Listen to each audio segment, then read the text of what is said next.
New reporting from the Washington Examiner reveals that two nonprofit groups connected to the Global Disinformation Index, a British think tank that aims to fight disinformation online, are, quote, refusing to disclose key details about their operations, citing a federal exemption law on harassment.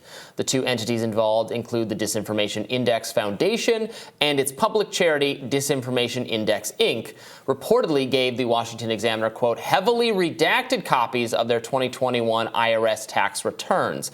A lawyer for the two groups is claiming that the redactions were made because the groups are the target of a, quote, harassment campaign. According to the Examiner, this is a claim that, quote, multiple tax experts warn does not allow them to hide information on officers, board members, and in the case of one group, omit the source of a donation, end quote.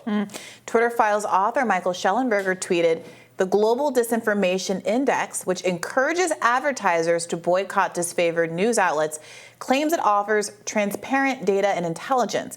But now it's been caught redacting its IRS forms to hide the names of board members. So this is infuriating to me because the Global Disinformation Index is one of these Misinfo cops that gets government funding, funded by the State Department, that assembled that list of the 10 riskiest news sites. And the magazine I write for Reason was on it. Their goal is to stop advertisers from working with your site. And they have all these reports and press releases and things that are like, these sites are bad. Look at how they were spreading racist conspiracy theories about lab leak. And we know how that turns out. But they dinged specifically Reason for three things that I didn't even know what that actually meant. It was authorship, attribution, sourcing, or something. Like, all our articles say who the author is. We link to sources. We publish corrections. So it didn't make sense. But the nerve of these people to yell at you for not having sufficient authorship and sourcing and correction policies when they hide who is working with them, who is funding, who's giving them their donations, who's on their board. And in fact, I caught them. They had Ann Applebaum. They said Ann Applebaum was their journalistic board advisor. She's a well-known writer for The Atlantic and some other things. And she got attacked.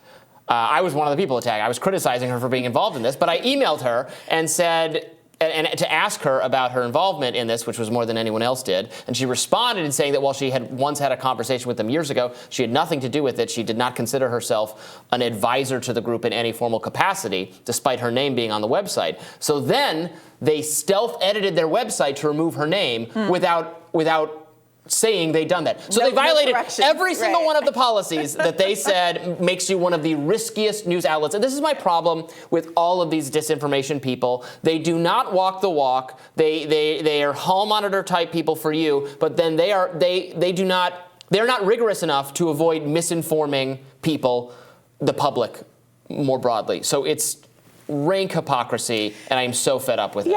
And especially that they're government funded is disgusting. It seems like, your point about, you attacking her, which I don't, let's use a different word. I criticized her on Twitter. You pushed back on Twitter. But Elon Musk responded to it, so she got a lot of criticism after that. But the justification they've given here for redacting these IRS forms is that these groups have been a target of a harassment campaign, which may or may not be the kind of thing that you're describing here.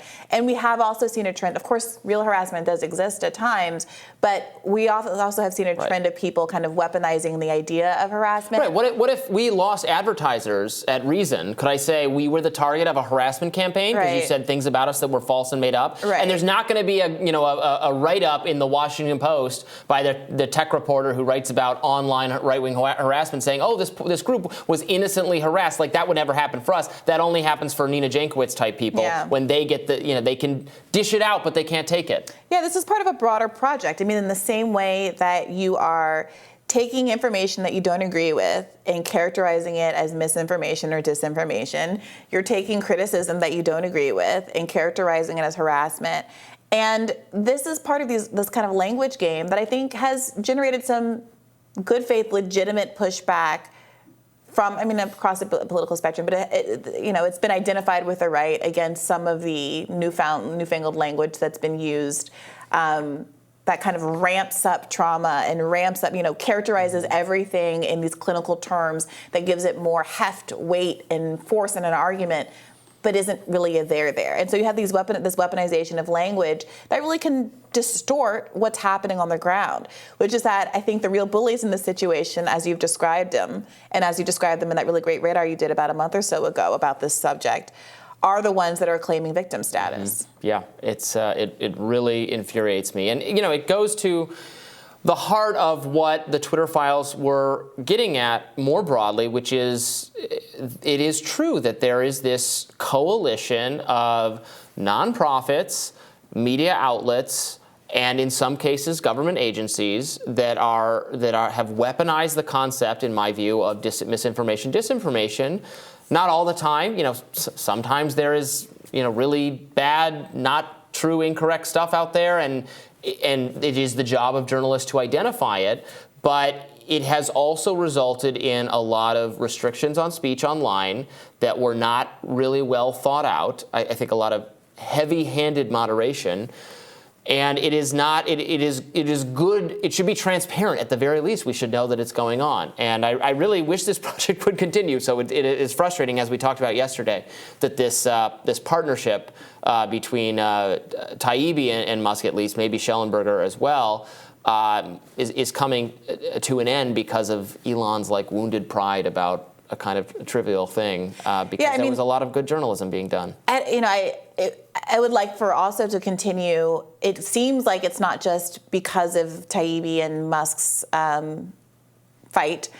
When as we covered yesterday, Musk in that Twitter what do you call it? Twitter Spaces conversation was asked about the future of the Twitter files night before last, and says, I think it's everything has to end sometime. Basically, I'm loosely paraphrasing. That's very disappointing. It seems like the project in its entirety is ending, and it raises questions about the level of investment people had in the underlying principle, which I think is an important one to be invested in, versus how much it was about painting a picture of a new Twitter that's different from the old Twitter, without really there being any interrogation of whether or not substantive changes have been made in the new Twitter. Yeah, it feels a lot like new boss, same as the old boss, right? Yeah, and that the Twitter files, it would be tragic if this is how it ended up, because there was so much usefulness in the substance of the reporting. But from Elon's perspective, it seems like he's dropping the project as soon as he's accomplished his goal of branding himself as someone who's made a departure from the mistakes of old Twitter. At the same time that we've seen him make very capricious moderation decisions, choosing to ban the journalists that were covering the Elon Jets account, making decisions about very capriciously whether to bring back Kanye or leave Kanye, or bring back Alex Jones or leave Alex Jones on the basis of the personal tragedies he's experienced or his personal friendships, as opposed to standards that would be equally applied to everyone, even if you're not a celebrity who happens to be friends with Elon Musk. That's exactly the kind of criticism that he's been making. That's the critique he's been making of the blue checks. Oh, it shouldn't just be for elites. Well, if you're making decisions about content moderation based on your friendship with other elites, then how can we trust that what's really driving your decisions around blue checks, it's about elitism as opposed to you trying to make more money?